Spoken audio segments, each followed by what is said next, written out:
Online betting ప్రపంచ స్థాయి నేరంగా మారిందంటూ కూడా సీఎం రేవంత్ రెడ్డి కొద్దిసేపటి క్రితం సభలో ప్రస్తావించారు. బెట్టింగ్ యాప్స్ కు తెలంగాణ యువత బలవుతోందని, ఆన్లైన్ బెట్టింగ్ పట్ల అప్రమత్తంగా ఉండాలని ప్రభుత్వం నిర్ణయించింది. బెట్టింగ్ యాప్స్ నివారణకు సిట్ ఏర్పాటుకు చర్యలు చేపడుతోంది. నేరాలను అరికట్టడం వల్లనే హైదరాబాద్ కు పెట్టుబడులు వచ్చాయంటూ కూడా ఆయన గుర్తు చేశారు. కాంగ్రెస్ ప్రభుత్వంపై దాడి చేయాలనే కుట్రతో తెలంగాణపై దాడి చేస్తున్నారు అంటూ కూడా ఈ సందర్భంగా వ్యాఖ్యానించారు. రాష్ట్రం దివాలా తీసిందని, కుట్రపూరితంగా ప్రచారం చేస్తున్నారంటూ కూడా సీఎం రేవంత్ రెడ్డి కొంత ఆగ్రహాన్ని వ్యక్తం చేశారు.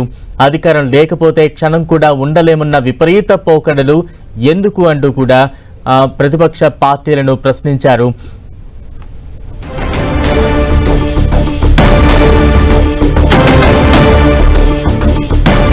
ఇక పార్టీ ఫిరాయింపు ఎమ్మెల్యేలపై సీఎం రేవంత్ రెడ్డి కామెంట్స్ చేశారు. పార్టీ మారాలని ప్రతిపక్షం అంటోంది, వాళ్ళేమో మారలేదంటున్నారు. గతంలో ఉన్న రూల్స్ ఇప్పుడు ఉన్నాయి. పార్టీ మారిన వారిని గత ప్రభుత్వంలో మంత్రులు చేశారంటూ కూడా గుర్తు చేశారు. మరోవైపు మేం పార్టీ మారిన వారికి ఎలాంటి పదవులు ఇవ్వలేదు అంటూ కూడా చెప్పారు. వారంలో ఉప ఎన్నికలు అంటూ ఊదరగొడుతున్నారంటూ కూడా ఈ సందర్భంగా సీఎం రేవంత్ రెడ్డి కొంత అసహనాన్ని వ్యక్తం చేశారు. ఆనాడు ఎమ్మెల్యేలు మారితే మీరు మంత్రులు చేశారు, కనీసం మేము అట్లా కూడా చేయలేదు. మారిందా మారలేదంటూ వాళ్ళు మేము మారనే లేదు, ముఖ్యమంత్రిని అభివృద్ధిలో కలిసి వచ్చినామంటారు. మీరు మంత్రులు చేసిన వాళ్ళు డిస్క్వాలిఫై కాలేదు, ఉప ఎన్నికలు రాలేదు.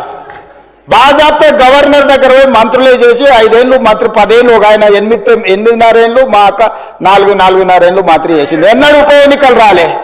కానీ ఇప్పుడు ఉప ఎన్నికలు వస్తాయి, వచ్చే వారమే ఉప ఎన్నికలు అంటారు. అధ్యక్ష ఎట్లా వస్తాయి అధ్యక్ష?